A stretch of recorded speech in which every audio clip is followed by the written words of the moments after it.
हमारे बीच भाई गोविंद जी और वैद्य सत्यवान नायक जी भी उपस्थित हैं और उनके सभी साथी यहाँ उपस्थित हैं। सुबह उन्होंने तकरीबन 2 घंटे तक नाड़ी परीक्षण किया। 6 बजे अपने स्थान पर आगे अपने समय से पूर्व अभी आपको अपना उद्बोधन देंगे और जिसने भी अपनी नाड़ी दिखाई है उसको व्हाट्सएप के ऊपर अपना ट्रीटमेंट बताएंगे। और मैं निवेदन करूंगा भाई गोविंद जी से आकर के उनका आगे परिचय देंगे, फिर उसके बाद मैं एक निवेदन करूंगा।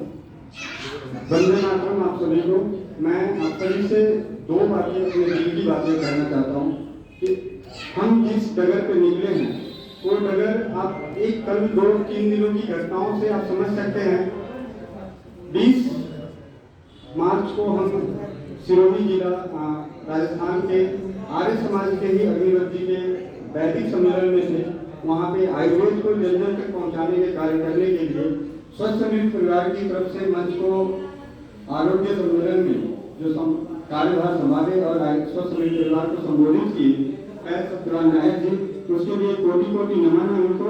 उसके बाद 3 दिन के शिविर के बाद हमने बिना थके बिना हारे रात्रि को ही बस से उदयपुर पहुंचे। सुबह उदयपुर पहुंचकर फिर नाड़ी परीक्षण और वहाँ पे एक रीना बहन के घर में आयोजित स्वदेशी चिकित्सा शिविर जिसमें 70 से ज्यादा परिवारों को और राजस्थान के पार्षद, निगम पार्षद एवं कई गणमान्य लोगों को, यहाँ तक कि नर्सिंग कॉलेज के संस्थापक, नर्सिंग कॉलेज के डायरेक्टर, उनका पूरा परिवार स्वदेशी चिकित्सा यानी हमारी सबसे अद्भुत चिकित्सा पद्धति आयुर्वेद चिकित्सा को अपनाए, उसके बारे में जानकारी दिए और उन्होंने हमें वादा किया है कि जन जन तक पहुंचाने के लिए हमारे इस अभियान को कि रसोई घर ब्रह्मांड की प्रथम अवतार है वैद्य निर्माण क्रांति, जो हमारे वैद्य सत्यवान नायक जी का एक अभियान है कि हर गांव में एक वैद्य होना चाहिए, तभी हमारा परिवार, हमारा समाज, हमारा राष्ट्र स्वस्थ भी रहेगा और समृद्ध भी रहेगा। स्वास्थ्य तो आज रह पाना बड़ा मुश्किल लगता है, मुझे जैसा लगता है, लेकिन उससे भी ज्यादा स्वास्थ्य के प्रति जो समृद्धि का नाश हो रहा है, हर इंसान स्वास्थ्य के क्षेत्र में व्यवसायी ऐसा व्यवसायी बना हुआ है, मतलब समझ नहीं सकते। मैं उसके लिए शब्दों का इस्तेमाल नहीं करूंगा। मैं चाहूंगा अपने अनुज भ्राता जो हमारे स्वस्थ अमृत परिवार के कर्णधार हैं दीपक आर्य जी, जिनके माध्यम से भाई राजीव दीक्षित जी को सुनने के बाद स्वदेशी चिकित्सा प्रचार प्रसार में जब मैं लगा तो उसमें हमें चलती हुई रात में 2016 के बाद 2017-18 के शुरुआत में दीपक आर्य, अरुण आर्य जैसे भाई मिले कर्णधार, जिन्होंने निरंतर स्वदेशी चिकित्सा के लिए अपने समय का दान दिया, मेहनत कर रहे हैं और ज्ञान को ग्रहण करके समाज में फैला रहे हैं।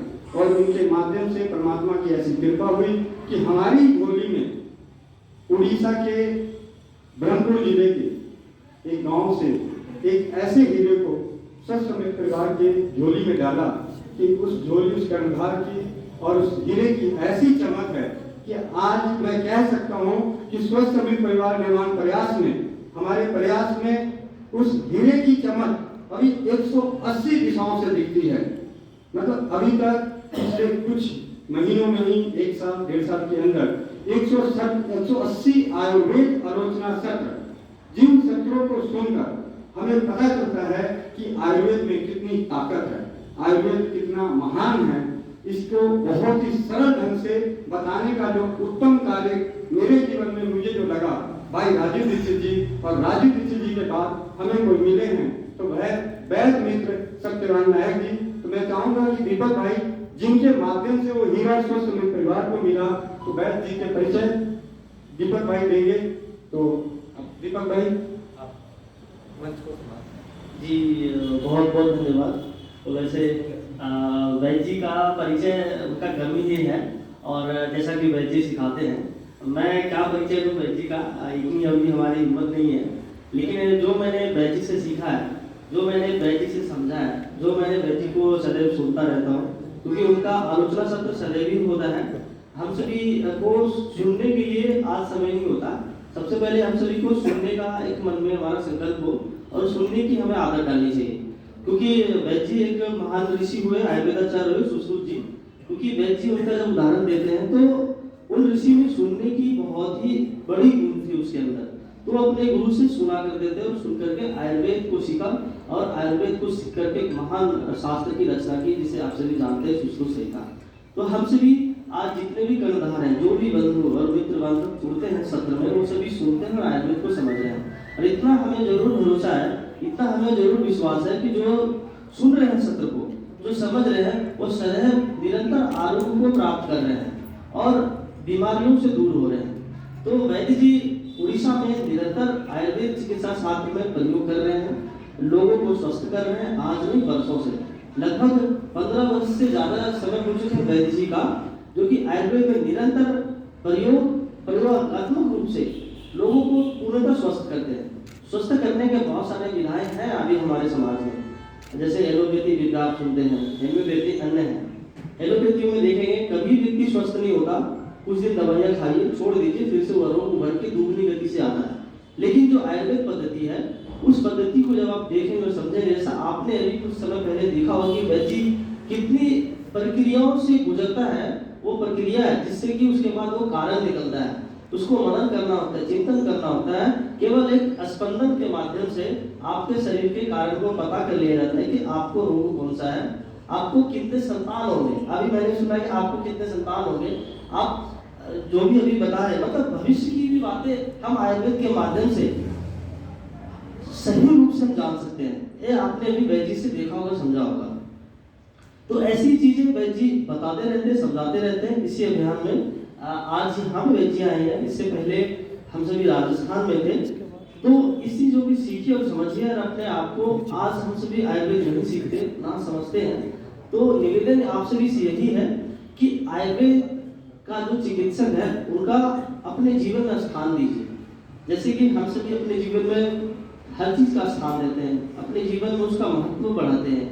जैसे कि अपने घर में गाड़ी रखते हैं तो उसका समय समय पर ध्यान रखते हैं। आज हर लोग गाय को छोड़ करके आज घर में कुत्ते ले आए, मतलब उनका भी हम ध्यान रखते हैं।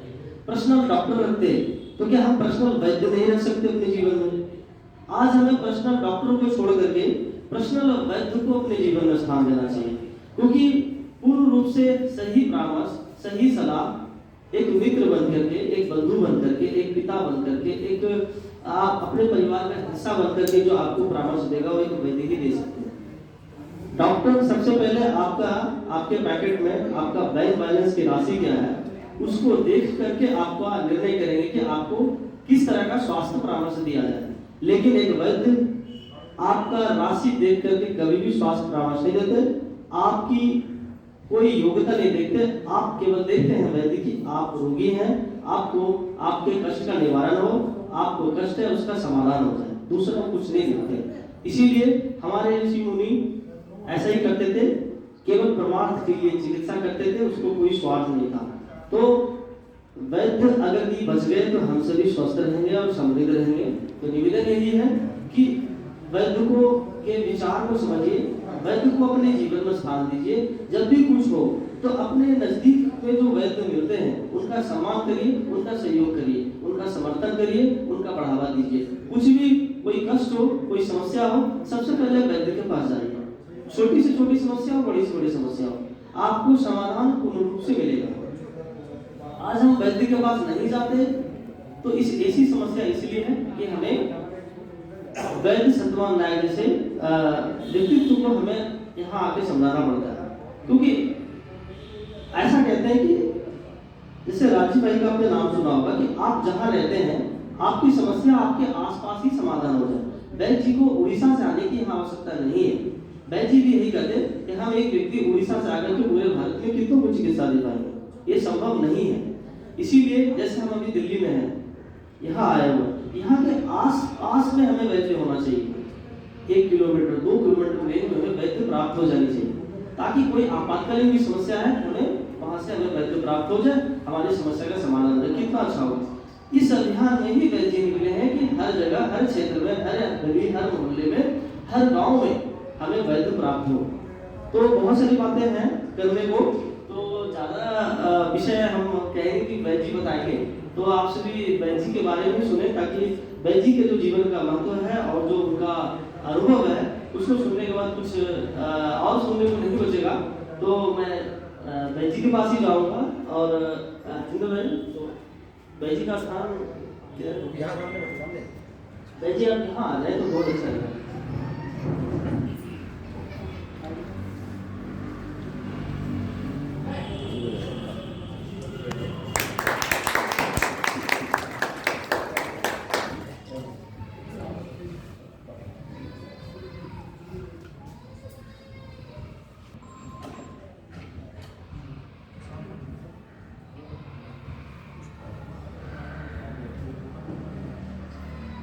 नमन करता हूँ। मैं उत्कल की भूमि से जहाँ जगन्नाथ जी रहते हैं। इतने दूर से हमें आने की आवश्यकता क्या है, जैसे दीपक भाई ने भी बताया, इसलिए आवश्यकता भी पड़ रही है क्योंकि आयुर्वेद को अभी बहुत से लोगों ने कुछ समझा ही नहीं। आयुर्वेद की औषधि लोगों ने ऐसे समझ रखा है जैसे किसी को कोई रोग हो गया हो, कोई पेड़ से कोई पत्ता फूल फल तोड़ करके छाल तोड़ करके ला दिया दे दिया और आप स्वस्थ हो जाओगे, ठीक हो जाओगे। क्या यही इतनी ही आयुर्वेद है? आयुर्वेद के विषय में जब पता करते हैं, समझने का प्रयास करते हैं कि आयुर्वेद क्या है, कब से आरंभ हुआ, तो पता लगता है जब से ये सृष्टि है तब से ही आयुर्वेद है। आयुर्वेद अभी से नहीं है। कुछ लोग कहते हैं कि आप आयुर्वेद क्षेत्र में काम कर रहे हो तो आप आयुर्वेद को बढ़ावा दे रहे हो, ऐसा कह रहे हो। ठीक है, तो आज आप लोगों के सबके समक्ष मैं कुछ आयुर्वेद के कुछ विषय, आयुर्वेद के जो संधान का जो विषय है कुछ उपस्थापना करना चाहता हूँ, जिससे कि आप लोगों को सब कुछ आयुर्वेद के नई दृष्टिकोण बनी रहे, सबको थोड़ा तो समझने का प्रयास करते हैं। तो मैं वैद्य सत्यवान नायक उत्कल से सबसे पहले भगवान धन्वंतरि जी को नमन करता हूँ, अपने गुरु को नमन करते हुए आप सब समझ जो भी मेरे मन में विचार आ रही है क्षुद्र बुद्धि से उसे उपस्थापना करने का प्रयास करता हूँ।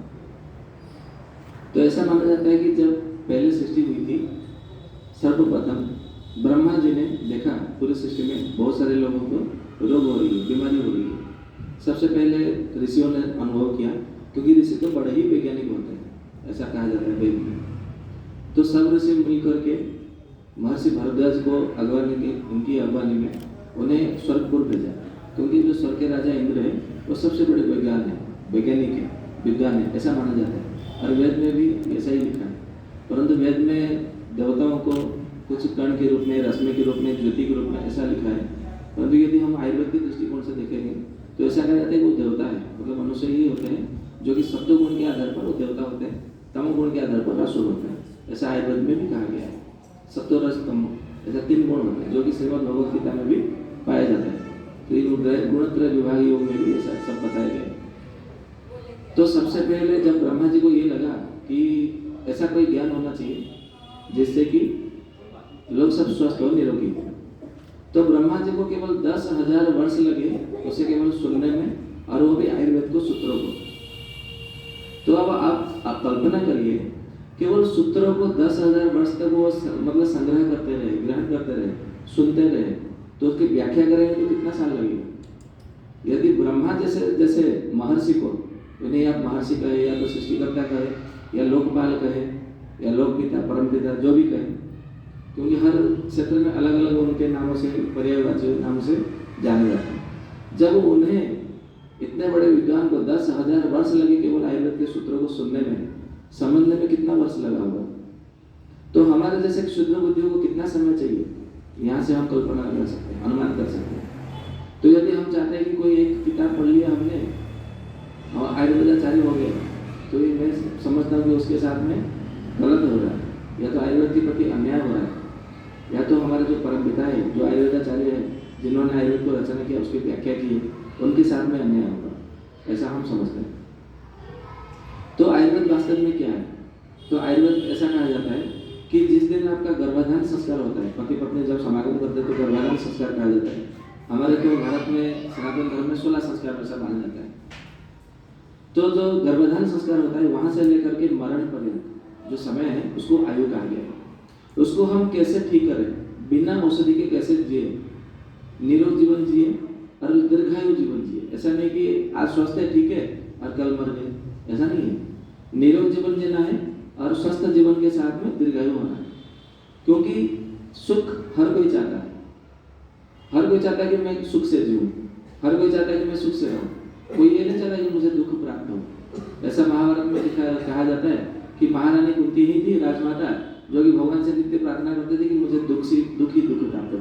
जैसे कि मुझे दुख और आपत्ति विपत्ति मिले तो मैं आपको प्रतिपल आपका ही स्मरण करता रहूं, चिंतन करता रहूं। ऐसे कितने लोग प्राप्त होते हैं? बहुत कम है। हर कोई चाहता है कि मुझे सुख ही मिले, मुझे खुशी ही मिले। तो सुख और खुशी ये कहाँ से आएगा? केवल आनंद से ही आएगा। तो आनंद कहाँ से प्राप्त होता है? तो कोई स्वस्थ हो तो उसी के ही जीवन में आनंद होता है, नहीं तो आनंद नहीं होता। यदि मान लीजिए आप बहुत बड़े विद्वान हैं परंतु आप स्वस्थ नहीं है, स्वस्थ नहीं हो तो फिर आपको मतलब क्या होगा कि बुद्धि काम नहीं करेगी। क्योंकि जब शरीर के भीतर मन का वास होता है, जब शरीर बिगड़ गया तो मन भी बिगड़ जाता है, मन बिगड़ जाता है तो फिर इंद्रिय बिगड़ जाती है, इंद्रिय बिगड़ गया, मन बिगड़ गया, शरीर बिगड़ गया, तो यानी कि आत्मा यानी कि जो बुद्धि जो विवेक है वो भी काम करना बंद कर देते हैं, या तो विकृतता से काम करते हैं, सही तरीके से काम नहीं करते। ऐसा वैशेषिक दर्शन में, सांख्य दर्शन में भी कहा गया है। महर्षि कणाद जी ने, महर्षि कपिल मुनि ने भी ऐसा ही कहा। कई सारे उपनिषदों में भी इसी बात का वर्णन किया गया, उल्लेख मिलता है। तो सुख कैसे प्राप्त हो? जैसे मतलब मान लीजिए आपके पास पैसों की कमी नहीं है, घर बंगला गाड़ी ज्यादा सब कुछ है, परंतु यदि आपको कोई रोग हो गया तो क्या करेगा? वो मतलब घर का क्या होगा, उस बंगला का क्या होगा, उस पैसों का क्या होगा? कुछ नहीं कर सकते। जैसे अभी कोरोना काल में कितने सारे लोग मरे।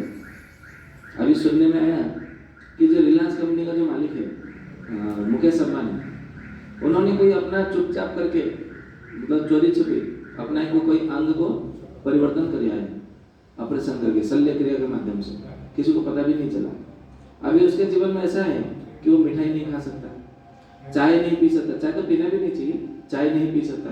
हर कोई चाय पीता है ना। कल हम उदयपुर से आ रहे थे तो हमको पता चला कि उदयपुर के जितने सारे चाय के दुकान है, कोई चाय का दुकान एक दिन में 50,000, कोई 1,00,000 रुपया, किसी का 70-80 हज़ार रुपया केवल एक दिन का केवल व्यापार है। तो जरा कल्पना करिए कि उसका चाय कितने में मतलब कितने सारे चाय बिकते हैं केवल उदयपुर सिटी में।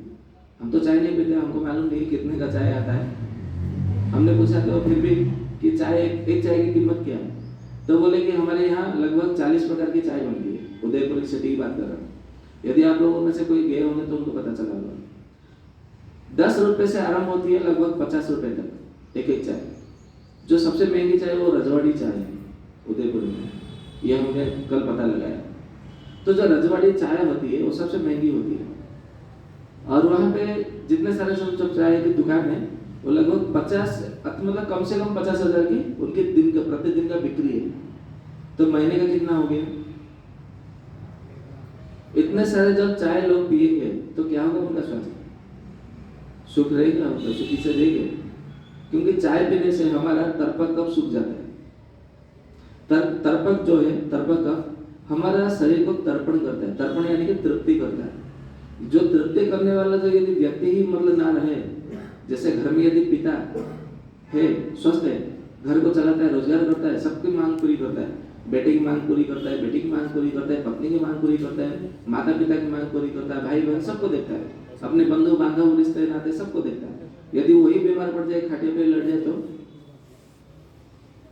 खाने को भी बराबर नहीं मिलेगा। ठीक उसी तरह हमारा जो तर्पक कफ है वो हमारे शरीर का मुख्य संचालक है। तो तर्पक कफ का काश कहाँ होता है? नाम ब्रह्मरंध्र में होता है, जिसको योग शास्त्र में सहस्रार चक्र नाम दिया गया है, और हमारे कुछ शास्त्रों में उसको ब्रह्मरंध्र ऐसा कहा गया है, और आयुर्वेद में उसका नाम तर्पक कफ रखा है। और यदि आप गोरक्ष संहिता, घिरण संहिता आदि संहिताओं को देखेंगे, जो नाथ संप्रदाय होते हैं, नवनाथ संप्रदाय, तो उसमें ऐसा बताया गया कि यही जो सहस्रार चक्र से ब्रह्मरंध्र से जो निकलती है तर्पक कफ, कुणाल तंत्र में गोरक्ष संहिता में कहा गया है कि पिबेत अमृत वारुणी, मतलब आपको प्रतिदिन जो है वारुणी का पान करना चाहिए, वो अमृत है। तो कौन सा वारुणी है? वारुणी यानी कि मदिरा को भी वारुणी कहा जाता है।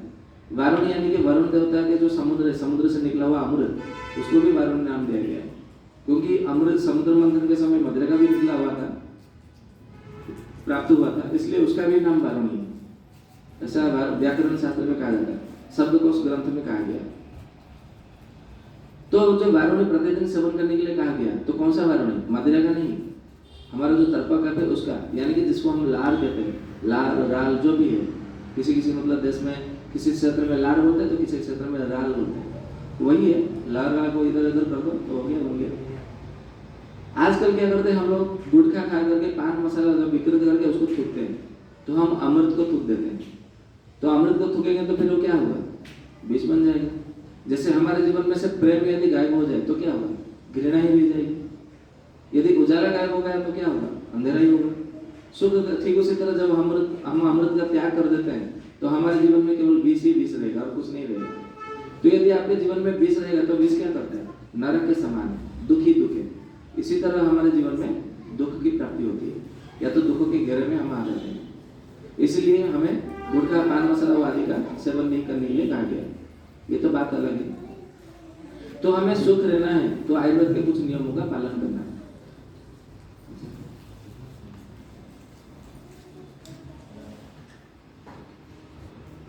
तो जो ऋषि महर्षि भरद्वाज इंद्र देवता से आयुर्वेद को शिक्षा करके आए हैं, तो सबसे पहले उन्होंने अत्रि मुनि को दिया ये आयुर्वेद का ज्ञान। आप लोगों को मालूम है, मैं उसमें ज्यादा चर्चा नहीं करूंगा क्योंकि आप सभी ग्रंथों में मिलेगा, सभी आयुर्वेदाचार्य जानते हैं।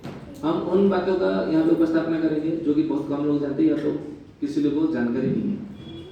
तो आत्रेय जब आते हैं आत्रेय जी, तो उनके पास सबसे पहले 6 लोग ही होते हैं सीखने के लिए पूरे भारतवर्ष में से, केवल 6 व्यक्ति और कोई नहीं। सारे ऋषियों ने उनको मिल करके उनको भेज दिया कि आप जाके आयुर्वेद शिक्षा ग्रहण करके आओ, बाद में हमको सिखाओ। लेकिन सीखने के लिए केवल 6 ही व्यक्ति आए और कोई नहीं आया। सारे ने बोले हाँ मैं प्राणायाम कर रहा हूँ, कोई कहता है कि मैं ध्यान में लेता हूँ, तो कहता है मैं अष्टांग योग साधना कर रहा हूँ, कोई कहता है मैं समाज का कल्याण कर रहा हूँ। अरे सबका कल्याण तो कर रहे हो तो आयुर्वेद भी मतलब सीख लो। आयुर्वेद में मतलब समाज का कल्याणकारी है। यदि आयुर्वेद यदि नहीं रहेगा तो आपका जीवन में क्या रहेगा, पूरा शून्य हो जाएगा। एक पुराना फिल्म का गाना है, कौन सा फिल्म का मुझे ठीक से याद नहीं है, अनिल कपूर उसमें होता है, अनिल कपूर जो चल रहा वो फिल्म, क्योंकि बाल्यावस्था में थोड़ा फिल्म देखा क्या होता था चलचित्र। उसमें एक गाना है कि हीरो है हीरोइन है, फिल्म में शूटिंग है, कैमरा नहीं है, बड़ी मुश्किल है। आप लोगों ने सुना भी होगा, कभी नहीं कभी सुना होगा, नहीं सुना होगा तो यूट्यूब में निकाल करके देख लीजिएगा, गूगल में आजकल तो गूगल बाबा सब बताते हैं। तो फिल्म शूटिंग हो रही है, हीरो भी है, हीरोइन भी है, विलन भी है, शूटिंग है, सब है, प्रोड्यूसर डायरेक्टर सब है, लेकिन कैमरामैन नहीं है। जैसे अभी हमारे हरजिंदर भाई है, तो यदि हरजिंदर भाई नहीं होंगे मतलब कैमरा नहीं होगा तो रिकॉर्ड कैसे होगा, लोगों के पास कैसे पहुंचेगा। ठीक उसी तरह आपके जीवन में सब कुछ है लेकिन आयुर्वेद नहीं है, तो स्थिति ऐसा ही है। तो हमारे जीवन में आयुर्वेद होना ही जरूरी है, क्योंकि आयुर्वेद में ऐसा कहा गया है, गर्भाधान संस्कार से लेकर के मरण पर्यंत जो जो आपको चाहिए, चाहे ज्ञान हो, चाहे विद्या हो, चाहे सुख हो या धन हो, जो आपको वस्तु चाहिए, जो कुछ भी आपकी आवश्यकता हो आपके जीवन में, वो सब कुछ देगा आपको आयुर्वेद। आप बोलेंगे कि मुझे धन की रोजगार है चाहिए, तो आयुर्वेद ग्रंथ पकड़ लोगे, मुझे धन दो, मुझे धन दो, मुझे पैसा चाहिए, थोड़ी देगा। ऐसा नहीं है। कुछ लोग इसका गलत अर्थ निकालते हैं, क्योंकि आयुर्वेद में लिखा है, इसको मैं उसको थोड़ा प्रकृति के साथ में जोड़ने का प्रयास करूंगा। और ये भी आर्य समाज मंदिर भी है। हमने जब मतलब आए बाहर से तो देखा वहाँ पे लिखा है बोर्ड में कि घर घर यज्ञ, हर घर यज्ञ। ऐसा मतलब आप लोग मतलब सभी आर्य समाज से ही होंगे, इसलिए मतलब यहाँ एकत्रित हुए हैं। जो भी नहीं आएंगे तो कोई भी बात नहीं, इसके साथ में मतलब जोड़ने का प्रयास करता हूँ। आयुर्वेद में एक जगह लिखा है कि मनुष्य, भगवान ने मतलब मनुष्य को भेजा है धरती पर केवल 4 कार्य करने के लिए और कुछ नहीं। तो कुछ लोग बोलेंगे हाँ खाने के लिए तो हम तो खा रहे हैं, कोई बोलेगा नहीं सोने के लिए हम तो सो रहे हैं, बोलेगा नहीं मैथुन का नहीं वो तो कर रहे हैं। तो ऐसा नहीं है, क्योंकि आयुर्वेद में कहा जाता है आहार निद्रा भय मैथुनम च समान चैतानी नारायणम पशुना ज्ञानो ही एको नारायणम विशेषो ज्ञानेन हीनो पशु भी समान। ऐसा कहा जाता है कि आहार मनुष्य भी करते हैं, पशु पक्षी भी करते हैं। निद्रा यानी कि सोना, मनुष्य भी सोते हैं, पशु पक्षी भी सोते हैं। भय मनुष्यों को भी लगता है, अपने जीवन के प्रति लोभ, और पशु पक्षियों को भी लगता है, हर किसी को लगता है, जिसका जीवन है उसको भी लगता है कि मेरी मृत्यु ना हो जाए, कहीं मुझे मान न डाले। हर किसी की बात का मतलब भय रहता ही रहता है। आयुर्वेद में कहा गया कि केवल एक वस्तु को छोड़कर बाकी सब में भय है, और वो वस्तु क्या है, वो है वैराग्य। जिसने सब कुछ अपना त्याग कर दिया उसको कोई भय नहीं है। ऐसे त्याग करने वाले कितने हैं, कोई नहीं है। तो सबको भय है निसंदेह, इसका ये प्रमाणित होता है। तो हम सब मतलब भयभीत है। कोई बोलेगा कि मतलब मुझे कोई भय नहीं लगता, वो तो केवल ऊपर से बोलता है, अंदर से नहीं है, मुंह से केवल बोलता है, मन से नहीं है। मन से सभी भयभीत है। बाकी चौथा रहा मैथुन, समागम हर कोई करता है। आप बोलेंगे कि नहीं मैं ब्रह्मचारी हूँ या तो मैं प्रचारक हूँ आरएसएस का, हमने विवाह नहीं किया तो हम मैथुन नहीं करें। आयुर्वेद में 8 प्रकार का मैथुन बताया जाता है। किसी भी प्रकार का कभी भी एक बार आपने लोभ कर लिया कि मुझे वो भोजन मतलब चाहिए, हमने भोजन किया था कितना अच्छा था, तो वो भी एक प्रकार से मैथुन ही है। इसको मन में मानसिक मैथुन कहा जाता है। मैथुन का अर्थ ये नहीं केवल पति पत्नी पुरुष स्त्री, वो नहीं है। किसी भी प्रकार में एक प्रकार से लोभ हो गया तो एक प्रकार से मैथुन नहीं है। किसी भी प्रकार से आपने कामना किया तो एक प्रकार से वो मैथुन ही है। चाहे आपने सपने में देखा, शरीर में सुप्त अवस्था में, जागृत अवस्था में, जैसे भी हो, आपने एक बार मतलब उसका मंथन किया, कल्पना किया, काल्पनिक में उसका कामना किया तो भी एक प्रकार से मैथुन ही होता है। ऐसे 8 प्रकार का मैथुन बताया गया है। तो मैथुन से कोई छोटा नहीं आता, चाहे वो मनुष्य हो, पशु हो, पक्षी हो, कोई भी हो। जीवधारी जितने सारे प्राणी हैं सारे के सारे इन चारों में योगी है। तो आयुर्वेद कहता है कि केवल ज्ञान ही है जो कि मनुष्य बनाता है। और ऐसे भी मनु महाराज कहते हैं मनुष्य में मनोर्भव, हर किसी को मनुष्य बनना चाहिए। प्राणी बनकर तो सब मतलब जन्म होता है, जीवात्मा बन करके सब जीव शरीर में जो जन्म तो लेते हैं, परंतु हमें मनुष्य बनना चाहिए। तो यदि मनुष्य बनना है तो हमें ज्ञान चाहिए।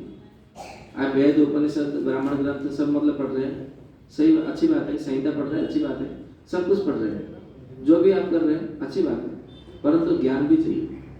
आप बोलेंगे मेरे पास डिग्री है, मैं डॉक्टर हूँ, मैं वकील हूँ, मैं कल इंजीनियर हूँ, या जो भी है आदि आदि जो भी है, वो डिग्री जो है वो जानकारी देने वाला है, ज्ञान नहीं है।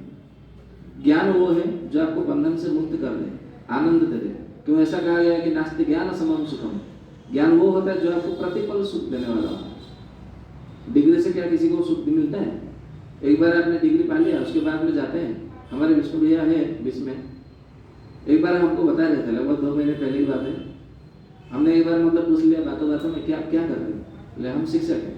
चलो बहुत अच्छी बात है, 1 तारीख होती होगी तो आपके जेब में पैसा आता है, बैंक में अकाउंट, आपके भी मजा ही मजा है, आनंद ही आता है। तो बोले क्या मजा है क्या आनंद, हम तो दिक्कत आती है, मतलब अड़चन लगता है, विरक्त आता है, ऐसा मन करता है कि हम मतलब कोई हमने दूसरा व्यवस्था हो जाता है, हमें नौकरी छोड़ दें।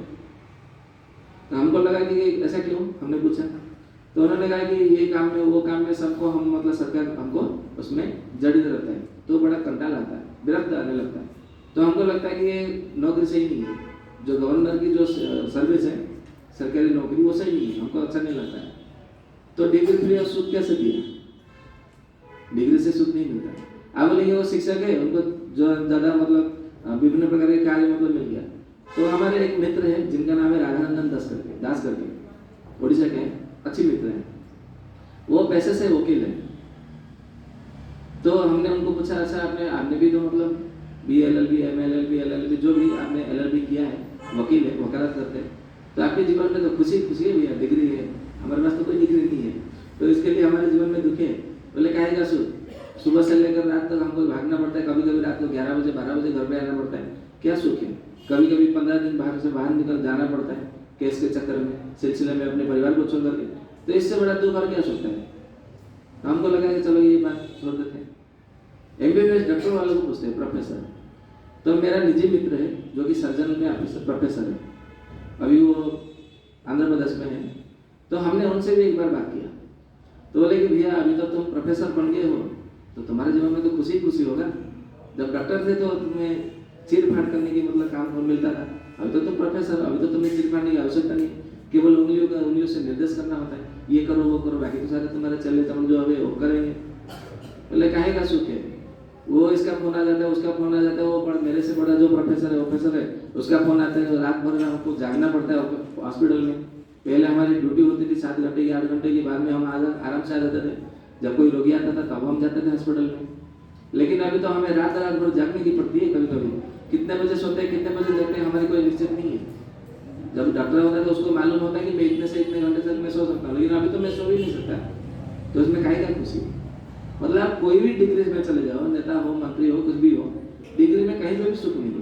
तो एक ऐसा ज्ञान है तो केवल जानकारी देने वाला है। जैसे मान लीजिए आपके पास हर किसी के पास मोबाइल है, किसी के पास तो 2-2 3-3 मोबाइल होते हैं, तो मोबाइल जो आप संचालन करते हैं वो भी एक प्रकार से सुख देने वाला है। आप लोग जानते हैं कि वो मनोरंजन करता है, वास्तव में मनोरंजन नहीं करता, वो एक प्रकार से आपको जाल में फंसा रहा है।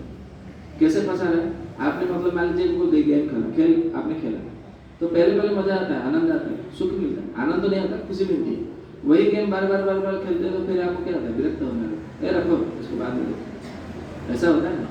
आप ये बोलेंगे कि मैं अपने मतलब प्रेमिका से बात करता हूँ, मैं अपने पति से बात करता हूँ तो मुझे मजा खुशी मिलती है, कुछ समय के लिए खुशी मिलती है, बाद में अरे मेरा काम है, तुम फोन रखो, बाद में बात करो। आप बोलोगे कि मुझे मिठाई खाने में खुशी मिलती है, कितनी मिठाई खाओगे? मान लीजिए सबसे बड़ा मीठा मतलब क्या है? गुजरात में जाएंगे तो घारी है, क्योंकि मैं 14 साल गुजरात में रहा। वहाँ पे एक घारी जो है 160 रुपये में मिलती है, एक मिठाई इतना छोटा सा 160 रुपये की, एकदम मतलब देसी गाय के घी से बना होता है, उसमें पिस्ता बादाम, उसमें भी विभिन्न प्रकार की वेरायटी होती है। उसका किलो के हिसाब से मतलब लेंगे तो इसका एक किलो 14,000-15,000 रुपये किलो में आती है, इतना महंगा। तो हमने एक बार सोचा वही मिठाई खाने से खुशी मिलती है क्या? तब हमारी आयु जो है 22 वर्ष की थी, तो हमने एक घारी खाया, उसका नाम घारी है, एक घारी खाया तो साथ में बड़ा मतलब खुशी मिला, बहुत अच्छा लगा, मुंह पर एकदम पानी हो गया, मिठाई से तृप्त हो गया। हमको लगा अरे खाते हैं, वैसा तो है, चलो खाते हैं, मजा लेते हैं। दूसरा खाया, अच्छा लगा, तीसरा खाया तो फिर खाने को अच्छा नहीं लगा, उल्टी जैसा आने लगा। तो मेरे कुछ मित्र भी थे, वो बोला अरे ले लेते हैं। बोला नहीं अभी बस हो गया, 3 मिठाई हो गया, अभी नहीं खाना। बोला अरे मेरी तरफ से खा लो, ठीक है, और ले लिया, 4 ले लिया, 5 जैसे ले लिया तो यहाँ से मतलब ऐसा लगा कि मतलब पेट में से कुछ उबका आने वाला है, जैसे कोई दूध उबल रहा हो, ऐसे उबका आ रहा है। मेरे को बोला मरवाएगा क्या, मुझे मारने के लिए मतलब लाया, मुझे मिठाई गिरने के लिए लाया कि मारने के लिए लाया? तो वास्तव में आप कोई भी मिठाई खाओ, और ये मतलब मुझे अच्छा लगा, शायद बाल्यावस्था में से हमें कभी, क्योंकि हमारा जन्म उत्तर भूमि से है, गुजरात में हम कुछ दिन तक रहे, मेरे विचार में यह आया कि संभवतः ऐसा भी हो सकता है कि हम गुजरात में रह रहे हैं, उड़ीसा की भूमि में नहीं है, तो ये मिठाई हमको मतलब हजम न होता, उसके लिए ऐसा होता, हमारा मतलब मिठाई खाएंगे। तो उड़ीसा का जो सबसे श्रेष्ठ रसगुल्ला है ना, रसगुल्ला होता है मिठाई, तो हमने रसगुल्ला खाया एक बार, एकदम मतलब बड़ा एकदम रुई की तरह आती है, कपास की तरह, इतना कोमल है। आप कभी जगन्नाथपुरी जाइएगा रथ यात्रा के समय, आषाढ़ के महीने में, वो एक दिन के लिए वहाँ पे रसगुल्ला मिठाई बनती है, और वो जब से वो मंदिर बना है तब से उसका प्रचलन है, परंपरा है कि वो एक दिन के लिए जगन्नाथ जी जब वो यात्रा से लौटते हैं तो माता लक्ष्मी के लिए वो लाते हैं उन्हें, क्योंकि वो साथ में नई नवेली दुल्हन को छोड़ के चली जाती है तो नाराज हो जाती है, उनका अभिमान को नष्ट करने के लिए, मतलब दूर करने के लिए भेंट देते हैं। देखो हम यात्रा करने के लिए गए थे, भाई बहन मिलकर के तुम्हारे लिए उपहार लाए, बहुत अच्छी उपहार, ऐसा उनको देते हैं, कुछ रत्न देते हैं, साड़ियाँ वो सब देते हैं, जैसे हर कोई पति करते हैं। घर में यदि पत्नी को मनाना हो ना तो उनको कोई ना कोई उपहार दे दो तो मान जाती है, ऐसा आयुर्वेद में भी लिखा है, विज्ञान खंड में। अभी लोग सोचते हैं कि आयुर्वेद में इतना सारा लिखा होता है क्या, हमने तो केवल सोचा था कि रोग और औषधि यही लिखा है, वास्तव में आपके जीवन में जो कुछ भी चाहिए वो आयुर्वेद में लिखा है। तो खुशी मिठाई खाने से नहीं होती, ना सोने से भी मतलब खुशी मिलती है। आप सो के कितना सोएंगे? 6 घंटा, 7 घंटा, 8 घंटा, 10 घंटा, 12 घंटा। किसी को बोलो तुम्हें केवल सोते ही रहना है, वो बोलेगा कि उसको तो बड़ा पहले खुश हो जाएगा, उसको पहले सुला के देखिए फिर क्या होगा। किसको मतलब होता है ना, कुछ लोग बुजुर्ग हो या छोटे बच्चे हो, सोते सोते उनके कमर में फिर बेड सोल हो जाता है, हमने मालूम नहीं, देखा भी होगा, सुना भी होगा। बेड सोल क्यों हुआ? इसलिए हुआ क्योंकि सोते सोते उनके मन में है ना विरक्त भाव आने लगा, पता नहीं मैं कब ठीक होऊंगा, मैं कब घर जाऊंगा, कब मैं चल फिर सकूंगा, ऐसा क्यों सोचता है? यदि सोने में यदि खुशी होती तो उसको तो फिर मतलब रोग नहीं होना चाहिए, उसको कोई कष्ट नहीं होना चाहिए। तो इसका अर्थ है कि सोने में भी खुशी नहीं है। तो फिर आप बोलेंगे कि मतलब घूमने में खुशी है, आप एक काम करोगे, बोलो 15 दिन घूम के देख लो कितना खुशी है, बाद में पता चल जाएगा।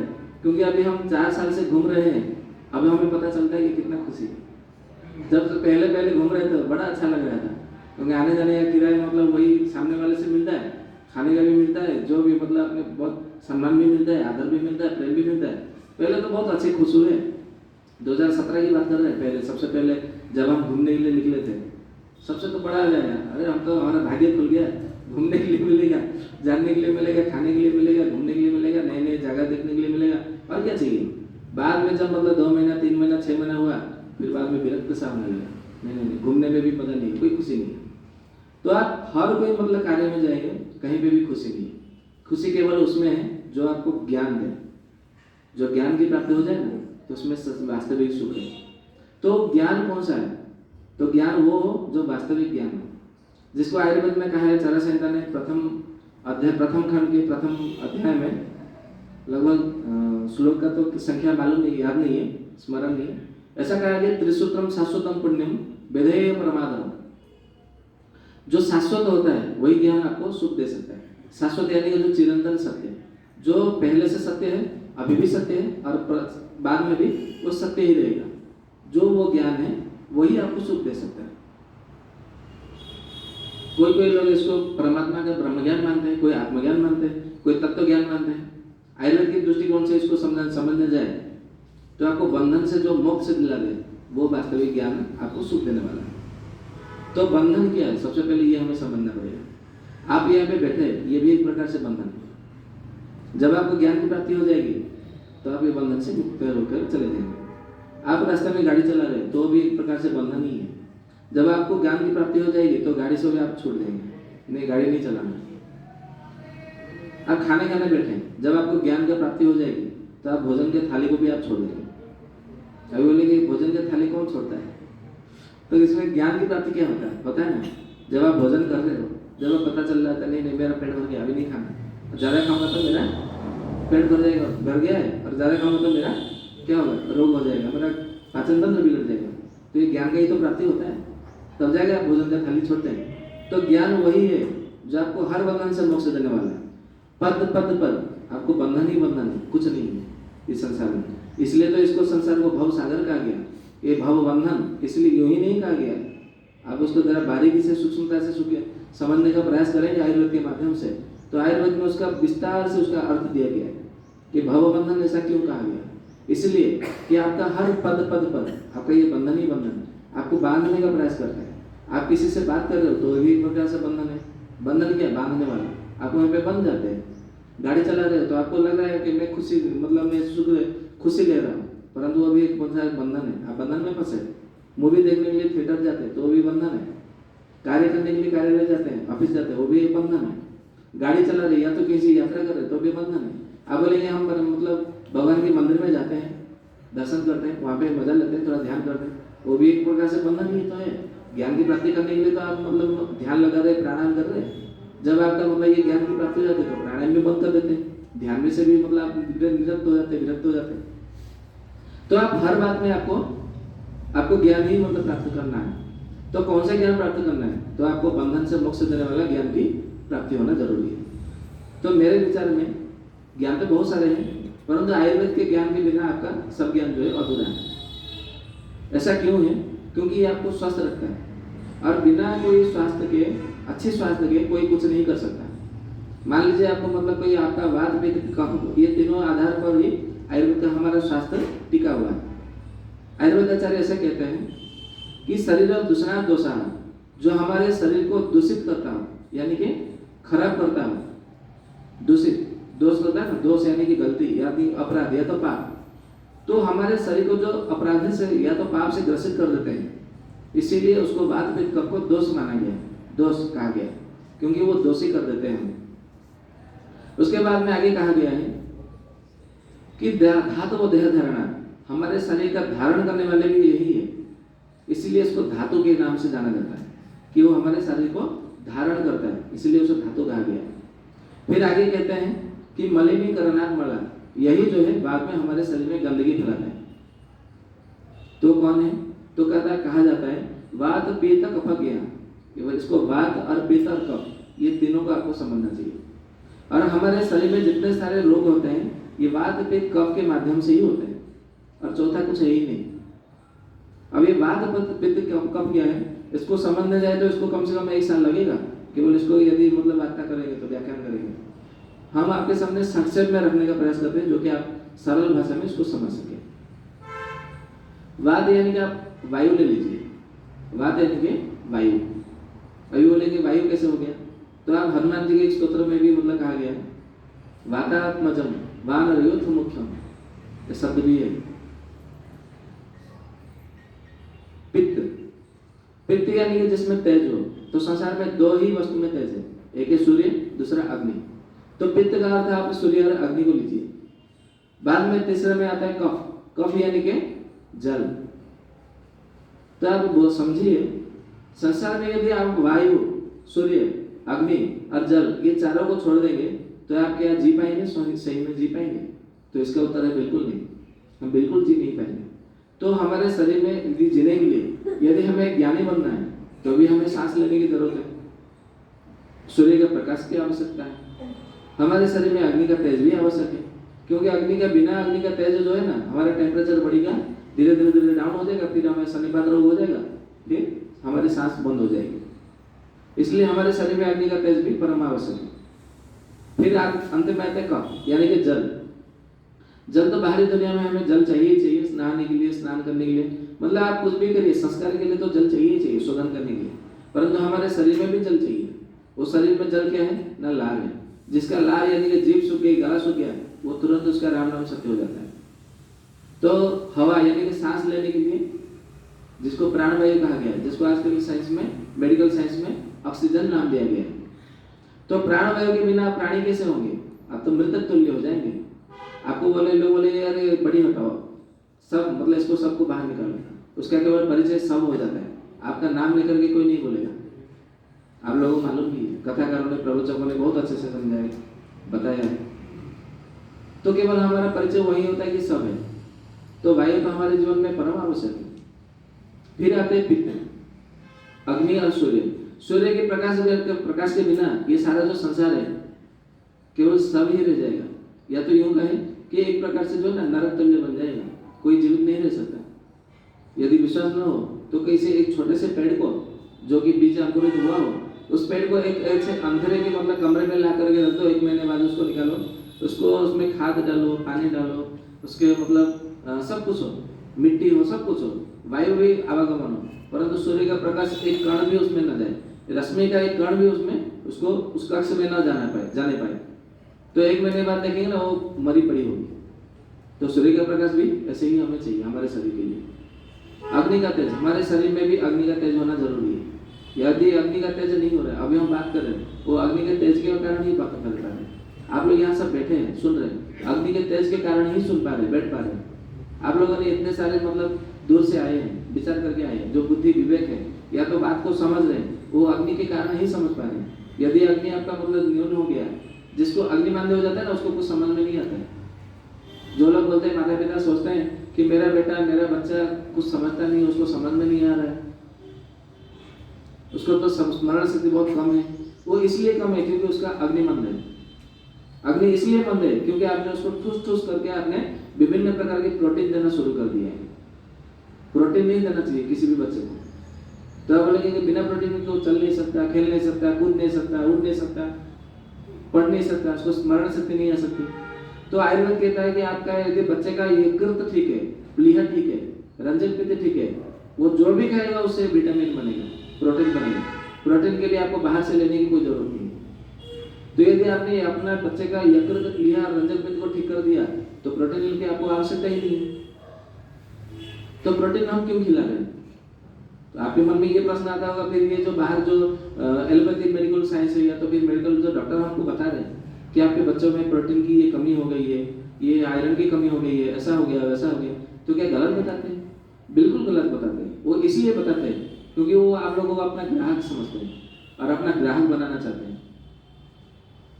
क्यों ग्राहक बनाना चाहते हैं? क्योंकि उनको पैसा चाहिए, उनके जीवन में चलने के लिए रोजगार चाहिए, रोजगार के लिए धन चाहिए, अपना जीवन के मतलब खुशी से अच्छे मतलब बंगला चाहिए, अच्छे स्टाटस के लिए उनको पैसा चाहिए। और पैसे के लिए आप लोगों को मतलब अपना ग्राहक बना रहे हैं। आप लोगों को समझ में नहीं आ रहा है, एक प्रकार से षड्यंत्र है। ये षड्यंत्र को समझने के लिए समय लगेगा। हम एक बार ऐसे आएंगे, बोल देंगे, चल जाएंगे तो ये समझ मतलब नहीं आएगा। ऐसा ये छोटी बात नहीं है, बहुत लंबे का विषय है, गहरा विषय है। फिर आते हैं हम कफ के ऊपर। तो लार यदि हमारा सूख जाए, कफ यदि सूख जाएगा तो क्या होगा? हमारा जीवन का राम नाम सत्य हो जाएगा। इसके लिए वात पित्त कफ हमारे जीवन में चाहिए ही चाहिए। तो वात पित्त कफ को हमें यदि सही रखना है तो क्या करना पड़ेगा? उसमें से मैं कुछ नियम आप लोगों को बता दूं जो हमारा वात पित्त कफ हमारा कैसे समन हो सकता है। सबसे पहले जो है, क्योंकि समय का भी ध्यान रखते हुए आप लोगों को बताना चाहिए, क्योंकि आप लोगों का भी मतलब हो सकता है कोई काम हो ऐसे भी भोजन करने का भी समय हो रहा है, भूख भी लग रहा होगा। ठीक है, मैंने नाश्ता भी नहीं करा हुआ। ठीक है, मैं 5 से 10 मिनट के भीतर, पवन से आ रहे हैं, ठीक सीधे है, डायरेक्ट आ रहे हैं। 5 से 10 मिनट के भीतर मैं आप लोगों के सामने बताने का प्रयास करूँगा। तो हमारे जीवन में यदि हमारे बात का कोई यदि समझ करना है, सबसे पहले आपको ब्राह्मण मुहूर्त उत्तिष्ठ है, ये आयुर्वेद का मूल सूत्र है, इसको अपने जीवन में गांठ बांध के रखना पड़ेगा। ब्राह्मण मुहूर्त के विषय में कोई लोग कहता है, कोई कहता है कि 4 बजे ब्राह्मण मुहूर्त हो जाता है, कोई कहता है कि 5 बजे ब्राह्मण मुहूर्त है, कोई कहता है कि 3 से 4 बजे के बीच में ब्राह्मण मुहूर्त है। तो ब्राह्मण मुहूर्त में वास्तव में क्या है, कौन सा समय ब्राह्मण मुहूर्त है, ये बहुत कम लोगों को मालूम है या तो किसी को मालूम भी नहीं है। यदि आयुर्वेद के आधार पर, काल विज्ञान के आधार पर देखेंगे, भारतीय काल गणना के आधार पर सूर्योदय से 96 मिनट 96 मिनट्स आपको बिफोर जाना है, पूर्व जाना है। जो समय होगा उस दिन का वो ब्राह्मण मुहूर्त है। तो यदि मान लीजिए आज 6:41 को सूर्योदय हुआ, तो उसके आधार पर आज का ब्राह्मण मुहूर्त स्थिर होगा। कल यदि 6:30 बजे सूर्योदय हुआ, तो उसके आधार पर उस दिन का ब्राह्मण मुहूर्त स्थिर होगा 96 मिनट। उससे पहले जो समय है वो उस दिन का ब्राह्मण मुहूर्त है। तो ब्राह्मण मुहूर्त प्रतिदिन परिवर्तन होता है, जैसे सूर्योदय का समय प्रतिदिन परिवर्तन होता है, सूर्यास्त का समय प्रतिदिन परिवर्तन होता है, तो ब्राह्मण मुहूर्त का प्रतिदिन परिवर्तन होता है। तो उस समय जो है, उस समय आपको उठना है। लोग मतलब ऐसा सोचते हैं, उठने के बाद में थोड़ा सा वज्रासन में बैठ जाओ, कोई बोलता है कि उषापान कर लो, फिर मतलब आपको जो है मौसम के लिए जाना चाहिए। वास्तव में ऐसा नहीं है। वहां से ये तो दिनचर्या का विषय है, इसको यदि करेंगे तो लगभग 4 घंटा 5 घंटा लगेगा, परंतु मैं इसको संक्षेप में 5 मिनट में समझाने का प्रयास करता हूँ ऊपर से, जो कि आप उसको अभी से पालन कर देंगे तो बहुत अच्छा है। बाकी ये सब विषय तो हमारे सत्र में आलोचना होगा ही भविष्य में, जो कि विस्तार से आपको मतलब समझाया जाएगा। जो 96 मिनट है, इसको 4 मुहूर्त में भाग बांटा गया। 96 मिनट यानी 4 भाग में करेंगे तो 24 मिनट का होगा। तो ब्राह्मण मुहूर्त जो है वो 24 मिनट का होगा। उस समय आपको क्या करना है, ब्राह्मण मुहूर्त में उठ करके परमात्मा का ध्यान करना है। उस समय हिलना नहीं, डुलना नहीं, अपने ही बिस्तर पर बैठ करके जो होता है ना, करागिरे वसत लक्ष्मी, वो मंत्र पढ़ना है। फिर समुद्र वसने देवी पर्वत स्तन मंडले, वो मंत्र आपको पढ़ना चाहिए। धरती का नमस्कार करना चाहिए, क्योंकि धरती हमारी माँ है, हमको उन्होंने धारण किया है। तो जैसे हम माता पिता को प्रतिदिन नमस्कार करते हैं, तो ये भी हमारी माता है, मातृतुल्य है, तो हमें भी इसको पालन करना चाहिए, नमस्कार करना चाहिए प्रतिदिन। तो ये मंत्र आपको करना चाहिए। उसके बाद में आयुर्वेद में कहा गया है प्रभात मंगल स्तोत्र का पाठ करना चाहिए। प्रभात मंगल यानी कि प्रभात मंगल स्तोत्र, यदि प्रभात के समय यदि हमने उस मंगल स्तोत्र का पाठ किया, तो हमारा उस दिन जो है मंगल ही मंगल बीतेगा, मंगलाचार होगा, अमंगल नहीं होगा, अकल्याण नहीं होगा, अशुभ नहीं होगा। तो मंगलाचार के लिए हमें मंगल स्तोत्र, प्रभात मंगल स्तोत्र पाठ करना चाहिए, जो आयुर्वेद में वर्णन है। उसके बाद में ये 24 मिनट आपका बीत गया। उसके बाद में जो 24 मिनट है वो उषा मुहूर्त कहा जाता है, और उषा मुहूर्त में ही उषापान करने का विधान है। ब्राह्मण मुहूर्त में यदि उषापान करेंगे तो फिर आपके शरीर में कफ जनित रोगों की सृष्टि होगी, क्योंकि आपने पानी यदि कफ, तो आपके शरीर में कफ बढ़ेगा। कफ बढ़ेगा तो हो सकता है आपको पहले आपको लाभ मिल जाए, इसमें कोई संदेह नहीं, निसंदेह। परंतु कुछ दिनों बाद में क्या होगा, आपको भूख कम हो जाएगी, क्योंकि पानी हमारे जठराग्नि होता है, वो भूख को बढ़ाता है। तो अग्नि के ऊपर पानी डालेंगे तो क्या होगा, आग बुझ जाएगी। तो अग्नि बंद पड़ जाएगी, तो फिर आपको भूख नहीं लगेगा और खाना नहीं पचेगा, ये दिक्कत है। तो ब्राह्मण मुहूर्त में कभी भी पानी नहीं पीना चाहिए, उषापान नहीं करना चाहिए। उषा मुहूर्त में आपको उषापान करना चाहिए। उसके मतलब आपको सूर्योदय से 72 मिनट पीछे जो समय है वो मतलब 72 मिनट्स अंग्रेजी में, पानी पीना चाहिए। हाँ, उस जो मतलब 24 मिनट रहेगा उस समय आपको उषापान करना चाहिए। उषापान करने के बाद में कैसे उषापान करना चाहिए ना, खड़े होकर के पानी पीना चाहिए। लोग समझते हैं, मतलब बहुत से लोगों ने सुना भी है कि पानी बैठ करके पीना चाहिए। पानी कैसे पीना चाहिए, आयुर्वेद में उसका रहस्य है। हमारे शरीर में 5 प्रकार के वायु होते हैं, प्राण वायु, उदान वायु, समान वायु, व्यान वायु, अपान वायु। जिसको अपने प्राण वायु और समान वायु को ठीक रखना हो, प्राण वायु के लिए, समान वायु के लिए यदि हम कोई भी ग्रहण करते हैं तो हमें उकड़ बैठ, समान वायु मतलब समासन में या तो सुखासन में बैठ करके, नहीं सुखासन नहीं, समासन या तो पद्मासन या तो भद्रासन या तो स्वस्तिकासन या तो फिर सिद्धासन, पद्मासन, ऐसे करके हम भोजन कर सकते हैं। या तो जैसे हम बैठे हैं अभी, इसको समासन कहा जाता है। इसको आप जिसको पालथी लगा करके, ऐसा बोलते हैं हिंदी में, आप ऐसे पालथी लगा करके बैठना चाहिए, क्योंकि हम जो भी भोजन करते हैं हमारे शरीर में प्राणों की धारण हो समान वायु यानी कि वो हमारे पेट में रहता है और डाइजेशन सिस्टम में वो मदद करता है। तो हम जो भी भोजन करें वो भोजन पचे और हमारे शरीर में बल की वृद्धि हो, हमारा जीवन धारण हो, इसके लिए हमें समासन में बैठ करके उसको पानी पीना चाहिए। उदान वायु और व्यान वायु के लिए यदि हमें पानी पीना है तो हमें उकड़ू बैठ करके पीना चाहिए। अभी उदान वायु क्या है ना, हम जो बात कर रहे हैं ये हम उदान वायु के कारण बात कर पा रहे हैं। हम जो कुछ भी मतलब सुनते हैं तो हमारे उदान वायु के कारण ही हम सुन पा रहे हैं। मतलब हमारी बातों को, शब्दों को वायु के तरंग से लेकर के हमारे मस्तिष्क का जो पहुंचाने का काम है वो उदान वायु का होता है। बोलना, विभिन्न प्रकार के हम मतलब चलना, गीत गाना या तो कहानी मतलब करना, बताना, जो भी है हमारा कुछ कार्य है वो उदान वायु का होता है। साथ में व्यान वायु, हम यहाँ बैठे हैं, चल रहे हैं, उठ रहे हैं, बैठ रहे हैं, सो रहे हैं, कुछ पकड़ रहे हैं, किसी को मतलब गेंद फेंक रहे हैं, या तो हम मतलब अपने मतलब हाथों को संप्रसारण कर रहे हैं, आकुंचन कर रहे हैं, कुछ भी कार्य कर रहे हैं, आप जैसे अभी मतलब बैठ रहे हैं, जो भी ये सब व्यान वायु का काम होता है। तो हम उकड़ू बैठ करके जब बोलते हैं मतलब पानी पीते हैं तो हमारा व्यान वायु और उदान वायु के ऊपर काम करता है। जिसको गले की कोई दिक्कत हो, शरीर में शून्यपन आ रहा हो, उसको उकड़ू बैठ करके पानी पीने की अभ्यास डाल दीजिए, गरम गरम पानी पीना, तो देखेंगे बिना औषधि के समय लगेगा परंतु बिना औषधि को वो ठीक हो जाएगा। ये उसका सूत्र है। और अपान वायु के लिए यदि आपको पानी पीना है तो आपको क्या करना चाहिए, खड़े होकर के पानी पीना चाहिए। केवल पानी ही नहीं, चाहे दूध हो, लस्सी हो, जूस हो, गन्ने का रस हो, फल का रस हो, दही लस्सी, कुछ भी हो जो आपके अपान वायु के ऊपर काम करे वो आपको खड़े होकर के पीना चाहिए। जैसे मतलब मैं कुछ उदाहरण दे दूं, आपको समझ में आ जाएगा। हम दूध पी रहे हैं रात को, लोग बोलते हैं कि दूध आपको खड़े होकर के पीना चाहिए। क्यों खड़े होकर के पीना चाहिए? वो इसलिए खड़े होकर के पीना चाहिए, दिन भर में आपने जो भी सेवन किया वो स्नेहन होता है, उसमें स्नेह होता है। आयुर्वेद में उसको 4 प्रकार का स्नेह बताया जाता है। 4 प्रकार का स्नेह क्या है? तो पहला स्नेह होता है घी, दूसरा स्नेह होता है दूध, तीसरा स्नेह होता है वसा, चौथा स्नेह होता है मांस यानी कि मटन जिसको कहते हैं।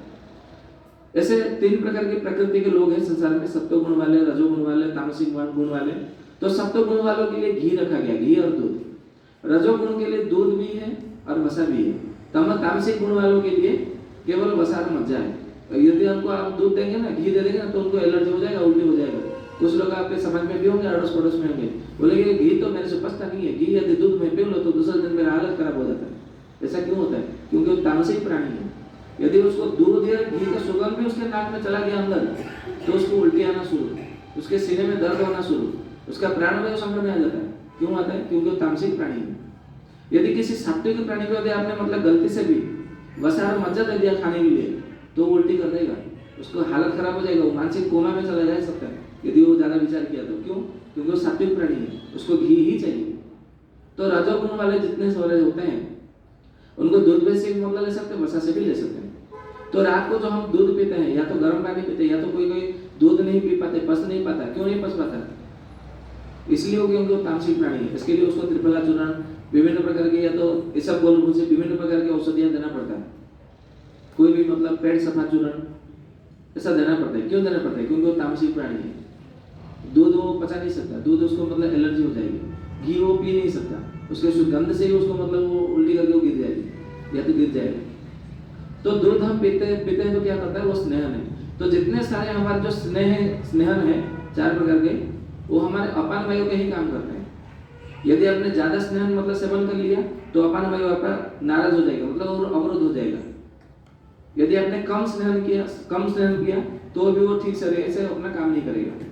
तो अपान वायु का काम क्या है? अपना शरीर में से मल को बाहर निकालना, मूत्र को बाहर निकालना, गर्भ को, स्त्रियों के गर्भ को बाहर निकालना, या तो हमारा जो समागम करते तो शुक्र धातु को बाहर निकालना।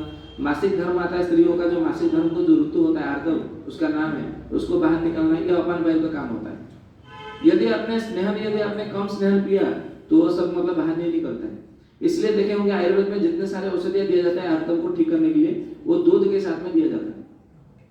इसलिए दूध नहीं दिया जाता है कि उनके शरीर में प्रोटीन की कमी है, इसीलिए दिया जाता है कि उनका अपान वायु सही तरीके से काम नहीं कर रहा है। और अपान वायु इसलिए काम नहीं कर रहा है क्योंकि उनको स्नेहन की कमी है। स्नेहन को कमी को दूर करने के लिए हमें दूध का अनुपान बना के औषधि दिया जाता है स्त्रियों को। पुरुषों में भी ऐसा ही है। जिनके शरीर में मतलब मल मूत्र जमा नहीं हो रहा है तो उनको ऐसा कहा जाता है त्रिफला चूर्ण को दूध के साथ में सेवन करो, आंवले के चूर्ण को दूध के साथ में सेवन करो, घी को त्रिफला के चूर्ण के साथ में सेवन करो। ऐसा दूध घी क्यों कहा जाता है? कई लोग बोलते हैं कि आंवला तो खट्टा होता है, दूध वो फट नहीं जाएगा, बिगड़ नहीं हो जाएगा, कुछ नहीं होगा, क्योंकि आंवले में मुख्य रूप है जो कसाय रस है, और कसाय रस कभी दूध को फाड़ती नहीं है, केवल अम्ल रस ही फटती है, फाड़ देती है, दूध को फटा देती है, विकृत कर देती है। और आंवले में अम्ल रस बहुत कम मात्रा में 5% है, और कसाय रस जो है अम्ल को नष्ट कर देता है। और आंवले में लवण रस भी होता है, इसलिए जहां जहां लवण रस होता है, लवण रस सारे रसों का स्वामी है या राजा है, ऐसा मान लीजिए। यदि जहां पे लवण रस हो गया, मान लीजिए आप कोई मिर्च का मतलब कोई मिर्च मसाला सेवन कर रहे हैं, लवण रस डाल दो तो आपको तीखा नजर नहीं आएगा, तीखा अनुभव नहीं होगा। कोई नीम का सेवन नहीं कर पा रहा है, उसको बोलो कि काला नमक डाल करके वो नीम का रस पी लो, आराम से घटाघट पी लेगा, उसको पता ही नहीं चलेगा कि इसमें तिक्त रस है, कड़वा है। क्योंकि लवण रस में मिलने के बाद में सारे रस अपने गुण धर्म छोड़ देते हैं। जैसे समुद्र है, गंगा यमुना सरस्वती जितने सारे नदियां हैं, किसी नदी का जो रस है, जैसे गंगा का जो पानी है वो मधुर रस से परिपूर्ण है, ओतप्रोत है, मतलब मीठा है। आपने कभी गंगा का पानी पिया होगा तो इतना मधुर है कि इतना इससे ज्यादा मधुर रस आपने कभी नहीं सेवन किया होगा। चीनी सर्प जैसा लगता है वो। हमने एक बार सेवन किया था, किसी भाई ने ऋषिकेश गया था, गंगोत्री से लाकर के हमको दिया था, और एक बार हमने आधा गिलास पी लिया तो इतना चीनी सर्प जैसा लगा हमको, बोले गंगा का पानी इतना मधुर रस है, हमने कभी अनुभव नहीं किया था, ये हमने 2 साल पहले ही मतलब हमने पिया, तो इतना मधुर रस है। परंतु वही गंगा नदी जब समुद्र में मिलती है तो अपना गुण धर्म छोड़ देती है। ठीक उसी तरह यमुना का जो पानी है वो क्या है, उसमें केवल तिक्त रस है। कभी यमुना का आपको मतलब दिल्ली में है यमुना नदी, अब एक बूंद मतलब मुंह में रखना, एकदम कड़वा ही कड़वा है, नीम के जैसा, करेले के जैसा। परंतु यही यमुना नदी जब समुद्र में मिलती है तो अपना गुण धर्म छोड़ करके नमकीन बन जाती है। सरस्वती का जो पानी है वो कसेला होता है, कसाय रस, परंतु लाल वर्ण का होता है। वही सरस्वती नदी जब समुद्र में मिलती है तो अपना रस गुण धर्म सब छोड़ देती है, केवल नमक बन जाता है। तो इस प्रकार से मैंने केवल उदाहरण दिए, छोटे छोटे उदाहरण देने के तो और भी बहुत से उदाहरण है। यदि एक एक रस के ऊपर बात करें तो 1-1 घंटा, 2-2 घंटा, 3-3 घंटा हो जाएगा। ये सब रस हमारे पाचक पित्त में चलने वाला है। तो आप सबसे निवेदन है, अभी 15 दिन के बाद में या तो अगले महीने से हमारे पाचक पित्त के ऊपर चलने वाला है, 1 साल के लिए वो चलने वाला सत्र है। यदि आपने पाचक पित्त को ही समझ लिया तो आपने अपने जीवन को अपने आप में सुधार लोगे। किसी वैद्य के पास जाने की आवश्यकता नहीं है, किसी डॉक्टर के पास आपको जाने की जरूरत नहीं है। आपको कभी मतलब रोग नहीं होगा आपके शरीर में, केवल पाचक पित्त को समझ लेने से। पाचक पित्त ही बताता है आपको कैसे रहना है। तो पाचक पित्त को ठीक करने के लिए एक मैं छोटा सा उपाय बता दूं, आपको समझ में आ जाएगा। पाचक पित्त के विषय में ऐसा कहा गया है, निशांते जो विवेदवारी, जैसे ही रात मतलब आप रात के अंत में, निशा यानी कि रात, निशा को समझने के लिए उसका फिर व्याख्या है और अलग अलग, मतलब कौन से समय को निशा कहा जाता है। निशा का रात यदि हम लोग क्या समझते हैं, जब तक सूर्योदय नहीं हुआ, उजाला नहीं है, तब तक रात है, ऐसा वास्तविक नहीं है। दिन को 4 भागों में बांटा गया है, पूर्वाह्न, मध्याह्न, अपराह्न, सायाह्न। ठीक उसी तरह रात को भी ऐसे ही बांटा गया है। उषा, त्रिजमा, अर्धरात्रि, निशा और उषा, ऐसे करके उसका 4 भाग है। उस विषय में विस्तार से चर्चा करेंगे सत्र में, अभी वहाँ पे विषय में नहीं है समझना है, मतलब कोई ऐसा महत्वपूर्ण नहीं इसलिए नहीं बता रहे। तो जैसे ही आपका निशा समाप्त हो जाती है, आपको पानी पीना चाहिए, तो निशा समाप्त होने के बाद में भी आपका उषा मुहूर्त आरंभ होता है, इसलिए उषा पान करने के लिए कहा गया। उषा मुहूर्त में पान करना है, इसलिए उसका नाम उषा पान है। उषा पानी ये नहीं कि आप जब उठो नींद में मतलब पानी घटाघट पी लो, ऐसा नहीं है। उसका गलत अर्थ निकालते हैं, क्योंकि आधा अधूरा ज्ञान है ना। चरक जी बताते हैं कि अर्ध ज्ञानम दग्ध ज्ञानम, आधा अधूरा ज्ञान होना 2 धारी तलवार के समान होता है। जैसे जली हुई सब्जी ना स्वयं खा सकता ना किसी को खाने दे सकते हैं, ठीक उसी तरह आधा अधूरा जो ज्ञान है ना किसी को देना चाहिए ना किसी से लेना चाहिए। ये आपको मतलब समझना चाहिए, ये हम नहीं कह रहे, चरक जी बता रहे। निशांते जो विवेकवारी हो गया, उसके बाद में कहते हैं कि मध्याह्न तो विवेक तक्रम, मध्याह्न भोजन के बाद में आपको तक्र का सेवन करना चाहिए, ताजा तक्र, उसमें अजवाइन और काला नमक डाल करके या तो सन्ना नमक डाल करके। ये प्रतिदिन पीना चाहिए, किसी एक दिन भी बंद नहीं करना चाहिए। जिस दिन आपने भोजन किया, भोजन के आधा घंटे के बाद में उसमें कहा गया कि 1 घटी पश्चात, 1 घटी यानी कि 24 मिनट, आपने भोजन के 24 मिनट के बाद यदि तक्र पिया, कुछ लोग बोलते हैं कि यार नेचुरोपैथी वाले बताते हैं कि भोजन के बाद में छाछ पीना चाहिए। तो भोजन करके उधर आए, उधर स्टॉल लगा, वहाँ पे मतलब मैंने सुना है, मैं कभी गया नहीं नेचुरोपैथी कैंप में सीखने के लिए, सुनने के लिए, तो वहाँ दूर से भोजन करके आए, जल्दी जल्दी आए कि मतलब वहाँ पे छाछ पी लिया, फिर से मतलब वो चले जाते हैं। उनका दूसरा मतलब वो कोर्स रहता है, सुबह से लेकर के रात तक उनका कोर्स ही रहता है, ये समझाना, वो समझाना, ये बताना, वो बताना। तो घटाघट जो बाद में पीते हैं तो उनको अच्छा तो लगता है, पहले पहले तो अच्छा लगेगा, लाभ मिलेगा, फिर बाद में उनके शरीर में विकृत दोष मतलब होने लगते हैं, अग्निमंद हो जाता है, फिर पेट साफ अच्छे से नहीं होता है। मतलब छाछ पीने के बाद में पेट साफ होना चाहिए, हमारा तो पेट साफ नहीं हो रहा है। तो हमने कल ही मतलब किसी ने बोला था, हमने उनको बोला भाई काम करो छाछ पी लो ठीक हो जाएगा। हम तो छाछ पी रहे हैं। बोला कब से? 3 साल से। अच्छा ये किसने बताया था? बोला हम नेचुरोपैथी में गए थे वहाँ पे, तो हमको बताया था कि भोजन के बाद में छाछ पीना चाहिए, तो हमने पीना आरम्भ कर दिया। अच्छा कैसे पीते हो वो तो बताओ, उसका विधि तो बताओ, हर बात का एक विधि होता है, तो कैसे पीते हो? तो बोले भोजन किए और भोजन के पास में हमारा थाली के पास में छाछ होता है और हम छाछ पीते हैं, बाद में जाके कुल्ला करके आते हैं। बोला इसीलिए आपका अग्निमंद है, पेट अच्छे से साफ नहीं होता। क्या पीना तो कैसे चाहिए? पीना अजवाइन चाहिए? का पानी। हाँ जी क्या पीना चाहिए? अजवाइन का पानी। नहीं बता रहे। तो कैसे पीना चाहिए, कब पीना चाहिए? तो भोजन करके बाद आप कुल्ला करके आ गए तो उसके बाद में आपको घड़ी देख लेना, या तो फिर अनुमान से आधा घंटा होगा तो चलेगा, ऐसा कोई दिक्कत नहीं कि 24 मिनट के में ही आपको पीना चाहिए, ऐसा नहीं है। आपको 1 घंटे पश्चात, 1 घंटे पश्चात यानी 24 मिनट के बाद में आप आधा घंटे में लीजिए, 40 मिनट में लीजिए, 1 घंटे में लीजिए, कोई दिक्कत नहीं है। परंतु आपको 1 घंटे यानी कि 24 मिनट के भीतर आपको छाछ नहीं पीना, ये उसका नियम है। तो 24 मिनट के बाद में आप कभी भी छाछ लीजिए तो कैसे लेना है? 1 गिलास ताजा छाछ होना चाहिए, 1 चम्मच उसमें अजवाइन डाल दो, बिना भुना, उसमें कोई मतलब पाउडर नहीं बनाना है, भुनना नहीं है, तो मतलब ऐसे ही अजवाइन, साबुत अजवाइन उसको डाल दो, आधा चम्मच सेंधा नमक उसमें घोल करके मिला करके उसको पी लेना है और खड़े होकर के पीना है, क्योंकि उसको अपान वायु के ऊपर काम करना है, क्योंकि हमारा अपान वायु मतलब मल साफ हो, पेट अच्छे से साफ हो, ये काम करना है। फिर अंत में आता है दिवसांत पिबेत पय। दिवसांत यानी कि जब सूर्य अस्त हो जाए उसके बाद में आपको रात्रि के भोजन के लगभग 1.5 पहर, आधा पहर यानी कि 1 पहर 3 घंटा होता है। भोजन के आधा पहर यानी कि भोजन के 1.5 घंटे के बाद में आपको गुनगुना मीठा दूध पी करके उसके बाद में आपको सोना चाहिए। उसके बाद में कहते हैं कि वैद्य से किम प्रयोजन है, आपके जीवन में वैद्य की क्या आवश्यकता है? वैद्य की तभी आवश्यकता होती है जब आप बीमार पड़ो। तो केवल अपने जीवन में केवल यही 3 आयुर्वेद आपने काम कर लिया तो वैद्य से किम प्रयोजन है आपके जीवन में? आप तो स्वयं एक वैद्य बन जाओगे। जैसे वैद्य से किम प्रयोजन करके 100 श्लोक है, ग्रंथ का नाम है वैद्य जीवन परिशिष्टा। उसमें केवल यही बताया गया है कि आपके जीवन में वैद्य की कोई आवश्यकता नहीं है। जैसे मैंने अभी मतलब 4 चरण का श्लोक, एक श्लोक 4 चरण का होता है। पहला चरण ये हो गया कि आपको निशांते जो पिबेत बारी, ये प्रथम चरण हो गया। दूसरा चरण हो गया कि आपको मध्याह्ने तो पिबेत बारी, पिबेत पय तक्रम, मध्याह्ने तो पिबेत तक्रम। तीसरा चरण हो गया कि दिवसांत पिबेत पय। चौथा चरण हो गया कि वैद्य से किम प्रयोजन। तो ऐसे वैद्य से किम प्रयोजन करके 100 श्लोक है बताया गया। यदि आपने उस 100 श्लोक को यदि मतलब अपने जीवन में धारण कर लिया तो आपके जीवन में कभी भी वैद्य की कोई आवश्यकता नहीं। इसका अर्थ है आप कभी बीमार नहीं पड़ोगे। और वही बताने के लिए स्वास्थ्य समृद्ध परिवार आगे आया है, आप लोगों को स्वस्थ रखने के लिए। इसमें कोई स्वार्थ नहीं है हमारा, केवल इतनी सी स्वार्थ है आप स्वस्थ रहे और हर घर में आयुर्वेद का प्रचार प्रसार हो। और आप लोग तन मन और विचार से, तन मन धन से नहीं, तन मन विचार से साथ में यदि आप हमारा सहयोग करते हैं तो एक स्वस्थ भारत, समृद्ध भारत बन सकता है। उसके लिए आप लोगों को सबको आयुर्वेद पढ़ना होगा। हम अकेले कितने आयुर्वेद का मतलब प्रचार प्रसार कर सकते हैं, क्योंकि आयुर्वेद का ग्रंथ 1532 है। 1532 को यदि हम पढ़ेंगे, उसका मतलब चर्चा ही करेंगे तो 100 जन्म में ही कम पड़ेगा। इसीलिए हर किसी को आयुर्वेद का पढ़ना चाहिए। इसलिए स्वस्थ समृद्ध परिवार का नारा है, स्वस्थ रहना है, समृद्ध रहना है तो आयुर्वेद पढ़ना है। इसलिए आप सभी आयुर्वेद पढ़े। ऐसा नहीं कि मैं ये मन में कभी ना सोचे कि मैं तो चिकित्सक नहीं हूँ, मैं तो वैद्य नहीं हूँ, मैं तो चिकित्सा नहीं करनी है, मैं क्यों आयुर्वेद पढ़ूँ, जिसको चिकित्सा करना है वो पढ़े। ऐसा नहीं है।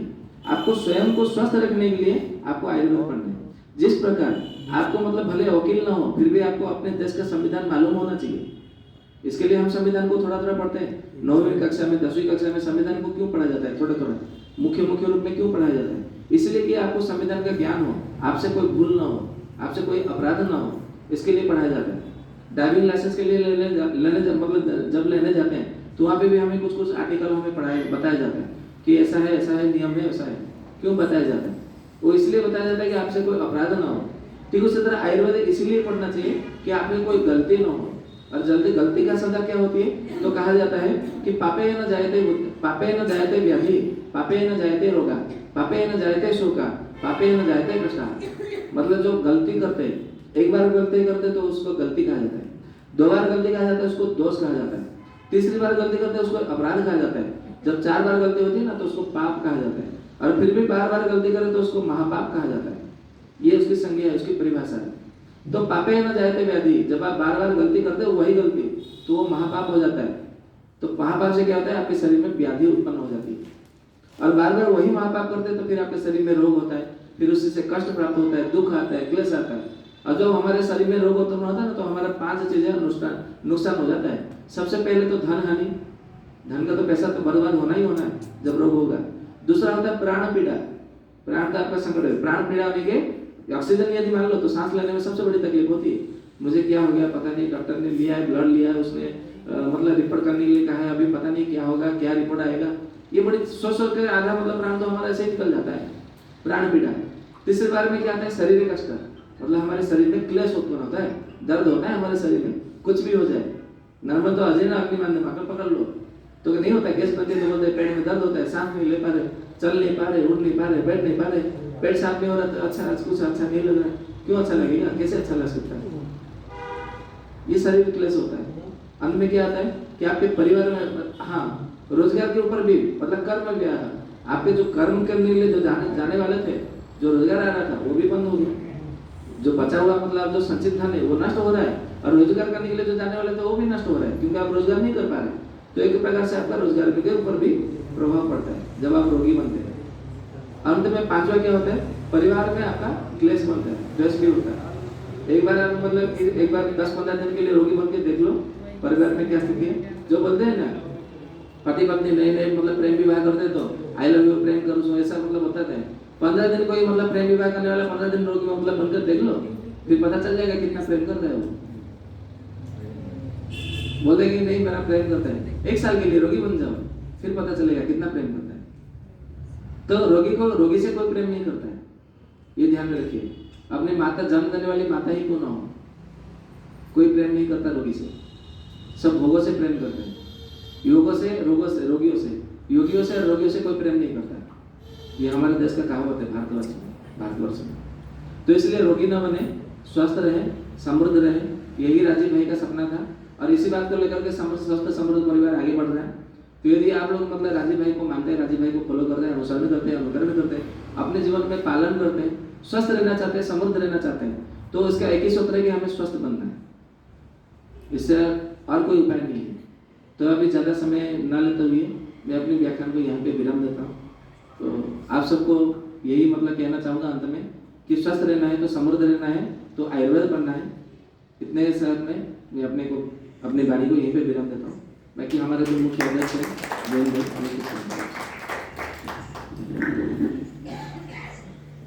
बहुत बहुत धन्यवाद सत्यवान नायक जी, वैद्य मित्र।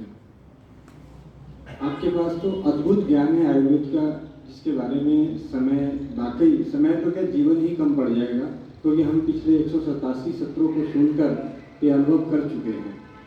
तो आप सभी से जो भी आयुर्वेद को सरल भाषा में जानना चाहते हैं, उनसे विनम्र निवेदन है कि हमारा जो टेलीग्राम ग्रुप है स्वस्थ समृद्ध परिवार का, आप उस टेलीग्राम ग्रुप के वॉइस चैट में जुड़ें। जब भी वैद्य सत्यवान नायक जी अपने अलग व्यवस्थाओं से समय निकालकर, जिन्हें समय होता है आयुर्वेद आलोचना सत्र सोशल मीडिया पे करते हैं, तो वहाँ पे आप उस चीज़ को जानेंगे। जैसा कि बता रहे थे कि पाचक पित्त पे भी 1 साल तक हम वर्णन कर सकते हैं। तो ये सारी चीज़ें जानने के लिए स्वस्थ समृद्ध परिवार के प्रयासों से जुड़े, और टेलीग्राम पे चैट है, सोशल मीडिया पे, यूट्यूब पे भी है, व्हाट्सएप पे भी है। यूट्यूब पे हमारा प्रयास वैद्य सत्यवान नायक जी की सारी व्याख्याएं वहाँ मिलेगी, वर्तमान में भी और पुराने भी। और सभी से कल भी बात हो रही थी, तो वैद्य जी ने कहा था कि जो पाचक पित्त का होने वाला है सत्र, अगर उसी सत्र को सभी परिवार वाले अध्ययन कर लें, जान लें, तो अपने परिवार को स्वस्थ रख सकते हैं। तो आप सभी से विनती है, और दूसरा हमारा जो प्रयास है, आप सभी से विनती है कि हमारी इस अभियान को, मुहिम को जन जन तक पहुंचाने के लिए आप अपने आसपास हो रहे सामाजिक समारोह में, स्पेशली अलग से हम नहीं कहते कि आप हमारे लिए, हमारे इसलिए नहीं, आपके जो भी सामाजिक समारोह होता है उस सामाजिक समारोह में आप कई तरह के अपने आने वाले मेहमानों के लिए उनकी भूख को और उनकी अलग अलग सुविधाओं के लिए अच्छी चीज़ें का आयोजन करवाते हैं। कई जगहों पे होता है कि शादी ब्याह में मनोरंजन के लिए अलग अलग बहुत बैंड बाजे डीजे का प्रोग्राम होता है, भोजन के लिए 56 तरह के स्टॉल लगे होते हैं। उसी तरीके से स्वदेशी चिकित्सा उनके जीवन में आए, उनके जीवन में दिखाई दे, ये ज्वाला उनको दीपक दिखे, उस दीपक के रूप में स्वदेशी चिकित्सा शिविर का आयोजन जरूर कराएं, जिसके माध्यम से, और ये हमने राज्य भाई की असीम कृपा और परमपिता परमेश्वर की असीम कृपा से पूरे ब्रह्मांड में होने वाली पहली बार जो शादी समारोह में स्वदेशी चिकित्सा शिविर, अगर कभी बात की जाएगी कि शादी समारोह में स्वदेशी चिकित्सा शिविर अगर कहीं शुरू हुई थी, तो गुजरात के आनंद में अमेरिका में रह रहे चंद्रकांत भाई पटेल, उन्होंने अपनी बेटी की सुपुत्री की शादी में स्वदेशी चिकित्सा शिविर का आयोजन कराया था। और उस चिकित्सा शिविर के अभी 2 गवाह हम हैं, खुद मैं और दीपक आर्य भाई हम यहाँ से गए थे, और 1200 मेहमानों में हमने 750 मेहमानों से व्यक्तिगत रूप से सुबह के 10 बजे से लेकर रात्रि 2 बजे तक थोड़ा थोड़ा कुछ भी अपनी विचारधाराओं को वहाँ पहुँचाए।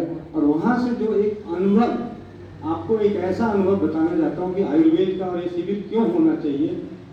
लंदन में रह रहे नीरव मोदी नाम के शख्स जो चंद्रकांत भाई के दोस्त थे, उनको 20 वर्षों से सूंघने की सुगंध नहीं आती थी। 20 वर्षों से आयुर्वेद चिकित्सा, होम्योपैथी चिकित्सा, एलोपैथी चिकित्सा, सारी चिकित्साएं हुई, और उस शादी के शिविर में जो हुआ वही आयुर्वेद, वही सारी चीज़ें, बस जरूरत थी कि न जाने कब किसके कहाँ से हो जाए, और आयुर्वेद का, और उन्हें 1 महीने के बाद ही वही दवा, वही सारी चीज़ें, और उनका उधर जो सुनने की शक्ति थी वो वापस आ गई। तो हम इसलिए भी ये काम करना चाहते हैं कि जीवन में आए, और वो जब लंदन में उन्होंने इस चीज़ को देखा, और वो दिन है और आज का दिन है, आज लंदन में उनके माध्यम से 450 से ज़्यादा भारतीय परिवार और 200 से ज़्यादा वहाँ के रह रहे परिवारों से स्वदेशी चिकित्सा, आयुर्वेद चिकित्सा की चर्चा होती रहती है। तो आप सभी से विनती है कि अपने सामाजिक समारोह में अगर आयोजन कराते हैं तो उसमें मुझे जो लगता है कि हमारे उद्देश्य को लेकर सामने वाले समाज में एक्स्ट्रा भार ना पड़े, ना मेहमानों को बुलाने का, ना मेहमानों को किसी तरह का उनको, क्योंकि आप ही का खुद का समारोह है। तो आप सभी से इस बेटे की, भाई की विनती है कि स्वदेशी चिकित्सा जागरूकता अभियान में आप हम सबका साथ दें, और वैद्य निर्माण क्रांति में हमारा साथ दें। टेलीग्राम चैनल पे जुड़ के, हमारे यूट्यूब पे, वहाँ पे आयुर्वेद की आलोचना सत्रों को सुनकर, और जो अपने जीवन में, जैसे कि वैद्य जी ने बोला कि अभी हमारा नारा है, स्वस्थ समृद्ध परिवार के सभी कर्मधारों का एक ही नारा है, स्वस्थ रहना है, समृद्ध रहना है, तो आयुर्वेद पढ़ना है। वंदे मातरम, जय हिंद, जय भारत, जय राज्यपाल। अब आप सभी से है कि आप अपनी अपनी चिकित्सा आयुर्वेद में जिन्होंने सुबह नाड़ी से दिखे हैं, तो नाड़ी वाले भाइयों से यही विनती है कि आपकी एक्सरे और MRI रिपोर्ट वैद्य जी के पास पहुंच गया है, उनका नंबर है, तो समय निकाल के आपका समय बचाते हुए और दूसरे भाइयों का समय बचता हुआ वो लोग अपनी अपनी चिकित्सा बारी बारी से आके ले लें। और जिन्होंने नाड़ी दिखाई है, यानी जड़ पकड़ा है, रोग का मूल कारण, तो उनकी चिकित्सा आपके WhatsApp पे भेज दिया जाएगा। वैद्य जी का नंबर हम बता देंगे, आप उन्हें भी अपने नंबर पे भेज सकते हैं कि मैंने आर्य समाज के सम्मेलन में हमने नाड़ी दिखाई थी, मेरा ये नंबर है, आपके पास मेरी नाड़ी की रिपोर्ट है, आप हमारी चिकित्सा बता दें, तो उन तक वो चिकित्सा जल्दी पहुंच जाएगी और समय भी बचेगा। और मैं आप सभी का भाई एक माफ़ी चाहता हूँ कि आज हमारा छठ पूजा है और मुझे छठ पूजा में सम्मिलित होने के लिए जाना पड़ेगा, तो वैद्य जी से भी मैं माफ़ी चाहूँगा कि मेरी वजह से जो असुविधा होगी उसके लिए माफ़ी चाहता हूँ। आपका साथ देने के लिए हरजिंदर भाई, दीपक भाई और सारे हैं, और इसके बाद आप स्वस्थ समृद्ध परिवार निर्माण प्रयास केंद्र पर पहुँचे, तो आप सभी से बिना हाथ जोड़ के माफ़ी चाहता हूँ, विदा लेना चाहता हूँ। और हमारे प्रयासों को जन जन तक पहुँचाने के लिए कुछ भी ना कर सके तो दुआएं तो कर लीजिए।